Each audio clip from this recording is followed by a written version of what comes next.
Niwel, my favorite guitarist. Thank you very much. Ed Bateman, the man himself. So, did you practice today? To be honest, today I didn't because I was working on a digger. Oh man, this is how we were meant to advertise your practice course. You were working and you But didn't I practice always, today.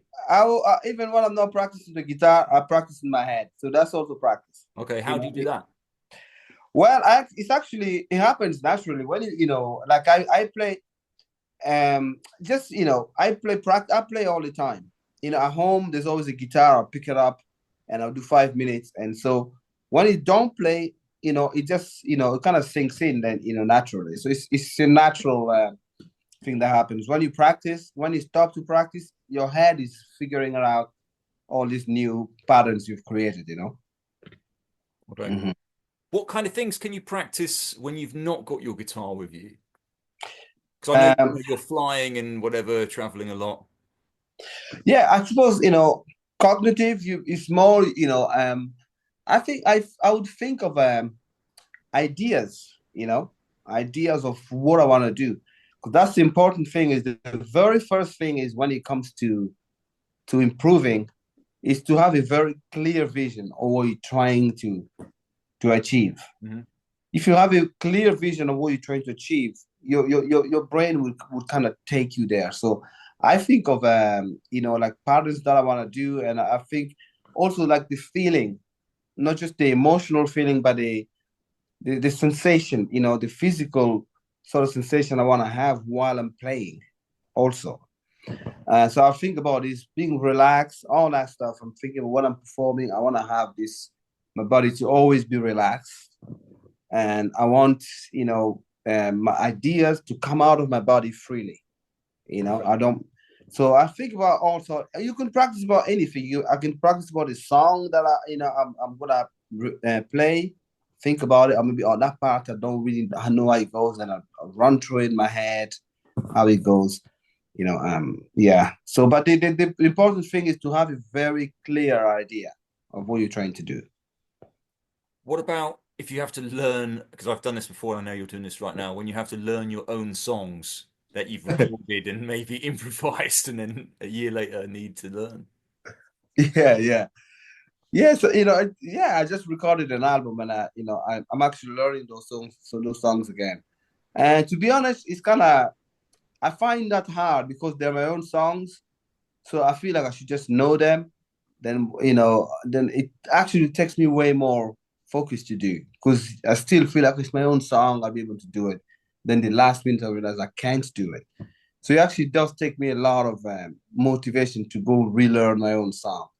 But yeah, but it's the same. Sometimes I have to like some of the songs I record, I have to go listen to them again. Go, what did I do? And some of them are literally it's completely out of my. I can't really remember at all what I did. So it's kind of like starting from zero. So I'm actually listening on a CD and play back. What did I do here? Nice. Yeah, Do yeah. you have a specific time of day you like to practice? Morning.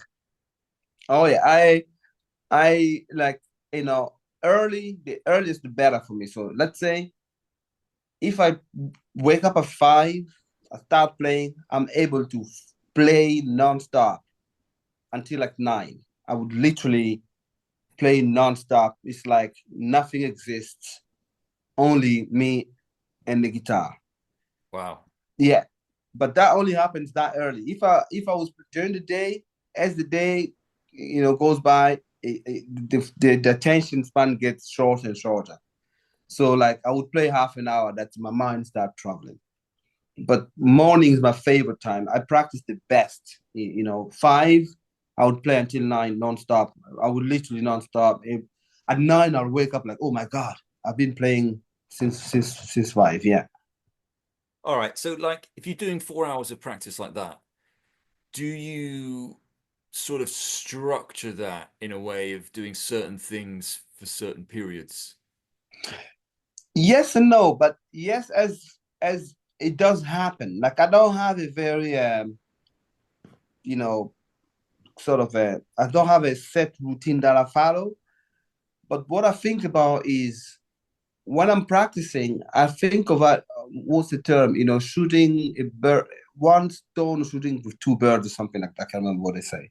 So I'm practicing. Every time I'm practicing a lot of things at the same time to make sure that I'm on time. Like I put on a metronome. So I'm practicing with the metronome on all the time and make sure everything that I'm doing is with the metronome. And then at the same time, I like to detach myself from what I'm practicing in terms I'm like really being aware of what I'm doing and my body's movement, So I'm kind of really watching myself and listening to myself.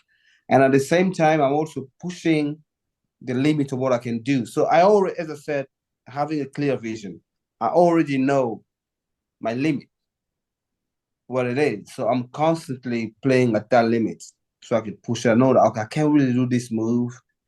I'm trying to every day you want to push your limits. That's how you improve. So when I'm practicing like that early, I'm not practicing so I can have good, I'm just playing these nice melodies that I already play. I'm not doing that. I'm constantly trying to push the limit of what I can do. But that's that type of practice. I could also have the practice where I'm learning a new song. Then in that way, I'm not really pushing my limits, but I'm just learning a new song. So it's practice. Even if you're practicing a song, make sure you're aware of the practice you're doing. So in that way, you're really not just practicing a song, you're learning many different things at the same time. You're improving your time, you're making sure that the sound is clear when you play, you're making sure that the notes are coming out the way you're hearing them in your head. As soon as it doesn't happen, you stop. You go, why did not, did it not come out the way I wanted it, I heard in my head. And at the same time, you're also improving your stamina of playing. So imagine playing for 4 hours nonstop like that. So that at the same time improves your stamina. So you can play gigs for longer. Sometimes that's what happens when you're playing a concert and you're making mistakes. It's just you're tired. Your fingers are tired and you might get frustrated, but it's just maybe you don't have the stamina of playing, in hour, 2 hours gig. So that's what I say. I think about practice. Practice a lot of things at the same time. Don't just practice one thing. Cool, man. I'm gonna have to go and practice now. After hearing that. Yeah, well, practice. I mean, this is another thing. You gotta enjoy it. Also Yeah. learn to enjoy practice. It really does pay. It really does pay off. Like I've seen, I've met a lot of musicians and especially guitarists who've been playing a long time, 20 years, 30 years. But what I imagine is that just through muscle memory and habits and behaviors, every time they pick up the guitar, they just naturally go and play the same thing. And that's their routine. So they're not pushing themselves. They're not going to learn anything new. They're never going to get any better because they're No. playing within their limits. Yep. So all they're Yep. doing is keeping their stamina and not getting worse. Yeah. But at the same time, if they're just practicing the same thing every time, they're probably forgetting other things they used to play. Exactly. Exactly. That's exactly why you should always play at your limits. Really go, straight away where you know yourself what you can't do. We all do. Everybody should know that. Find out, okay, this is what I can't do. But at the same time, some people also just are happy to play in within their limits. What I say with that is if that's what you like to do, that's also fine. But sometimes what I find with those people, they will slag people who are actually pushing Mm. their skills. That's the Jealousy, problem. Huh? jealousy. Well, that's that would bring that. So Man, I'm guilty of that. When people say, "Oh, check out that bass player who's like got all these incredible chops," I'm like, "Nah, they practice too much." you see, that's the thing. But it really, if you're happy with just playing, two notes, it's a lot of people. You can make a living from that, and then you're happy. But don't slag people who can do more than that because they spend time to do that. And for me, it was that. For me, it was natural. From the very first day I played the guitar, I picked up the guitar and I just played for nonstop until the next, it was 4 p.m. Mm. Not 4 p.m., around 4. I remember that very clearly. And then I played until the next day. I was being woken up by a slap because I stayed playing. Everybody went to sleep, and I played until I fell asleep. I left all the doors open, and then I didn't close the doors, all the lights, and luckily, and we weren't robbed, So for me, it was natural that way. And from that day on, every time I pick the guitar, I'm like, I'm gone to it, I'm Yeah, gone. Um, cool. but it's all depend. As I say, clear idea what you want to achieve. Start from there. If you want to be this guy who just played a two note, but the thing about that, you're gonna be stuck into playing one thing, and that's also okay. But I believe, in 2024, you have to be able to play a lot of things. I see that with myself. I play so many different people because I've learned that way. I have the ability to switch into different style. Yeah, But if you want to make a living, you've got to be versatile. you have to You've in got to be able 2024. to take it. Unless you're a lucky guy, you play two notes, you get into a band that gets huge, and that could happen. Yeah. But then that's like one in a million. Mm. That's one in a million. So next Wednesday, December 18th, we have the Art of Practice course, 4 hours with a half an hour break. Yes. So yeah, people actually get an experience of what it's like with your 4 hour system. Yes. What can people expect on that course? Well, I want people to expect. Well, it's gonna be like I'm just gonna give them my experience, and so people expect we're gonna talk about how to structure the practice. As I said first, vision is very important. Determine what you wanna learn. How good you want to become. And then we're gonna talk about how to structure the practice and what to do, how to focus your mind. Because even focus itself is hard to do. So you don't have to focus straight away for like 1 hour. You can start 5 minutes. You can improve on that 10 minutes. Um, so how to do all that? How to be able to focus so you enjoy it. You should never not have good time. You should always have good time. So like if you're forcing yourself to play for 1 hour, there's a chance you're not going to enjoy that. But if you play 5 minutes and you feel like, my mind is traveling, you can stop, have a 1 minute break or 2 minutes and come back again, start playing.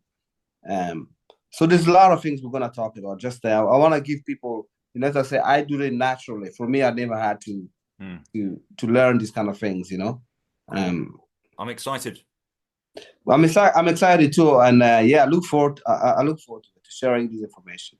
Cool. Yeah. So if anyone watching this video is not on the site, it's on. If you go to worldmusicmethod.com/courses, we've now got quite a few courses. So it's on the second page, and it's called the Art of Practice. And just to finish up, do you remember the very first two courses we filmed? It was actually the first day we met when we did the Congolese Guitar Evolution and Tribal Theme. Yes, I do. You would like finish each lesson by giving like a signature. Get practicing. Yeah, guys, you gotta get practicing.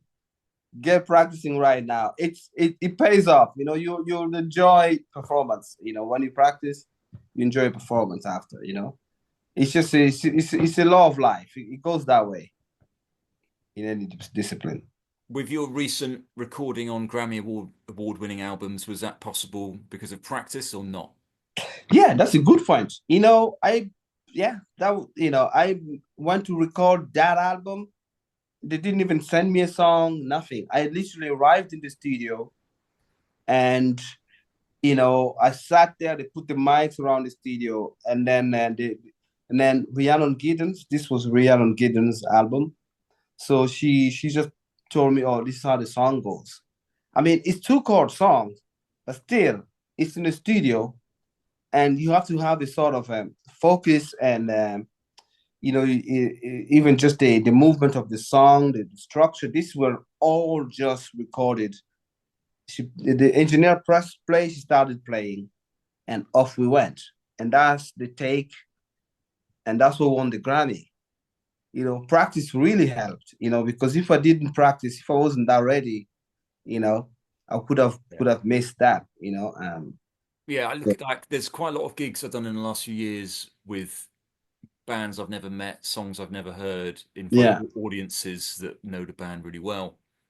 Um, and it's because of, although those are like pretty challenging situations, all of the moments where I put myself in difficult situations in the past, challenging situations, and all of the moments of practice all add together, and that's what you have to draw from when you get into something challenging. You've got this archive of experience that you've done sitting at home with the metronome or whatever, exactly. and Yeah, then you realize you are prepared because you've done that practice. exactly. Yeah.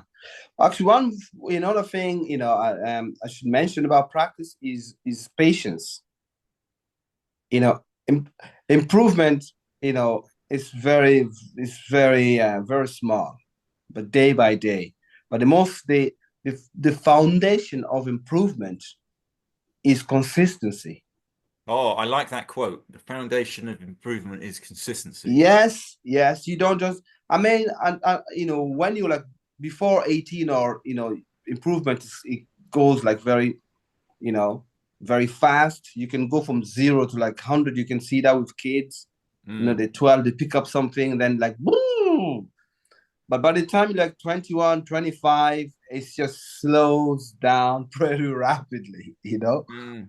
So For some people, for most people, yeah, yeah. yeah, unless you're some special genius, but for most people, for sure, it gets small. So in then that's when consistency then comes, because you need Mm, to do that. The more you do it, then the faster it gets. So if you practice once a day, every day, and even if it's like 10 minutes, it doesn't have to be 2 hours. mm. But if you decide I'm gonna do 10 minutes every day, do 10 minutes every day, and over time, in 1 month time, in a year's time, all that improvement then would stack up, and then you would really notice. So you can also decide, okay, I'm gonna do 2 hours a day. Mm. It really depends. And how it depends. If you want to really fast, then your practice has to also be really intense. Like you have to go Yeah. like, okay, I'm gonna practice like 2 hours and really, really focus every day. Then it probably come faster than somebody who practices 10 hours Yeah. and 10 minutes. Yeah. When I But was maybe 21, I mhm, did about 4 hours a day for a year. And mhm. like the first hour was just with the metronome, 40 BPM, just like playing dong, dong. And some people might find that boring, but it was amazing. Oh, it's not And it's boring at like, all. yeah, I mean, I've never been able to do 4 hours a day practice since then, but that has always stayed with me, Yes, you know. it would stay for you. It would stay for sure. Yeah. But yeah, that's an example of that. So you were able to practice for 4 hours, you focus, and now you're older, you can't really do that. Your mind, because probably your mind would just go start traveling. So you should go back. You should go back to it. You I got should to go get up back at to it. 5 a.m. That's the secret, apparently. Yes, five. Well, for me, I don't really get that all the time, but a lot of the time, that early, I go on nonstop. Yeah. Yeah. Cool. All right, man, I've got to wrap this up. So, Perfect. if anyone's interested in joining the course next Wednesday, it's live, so there's limited spaces. Jump on and save your space and register if you're keen. Get practicing, everybody. See you then.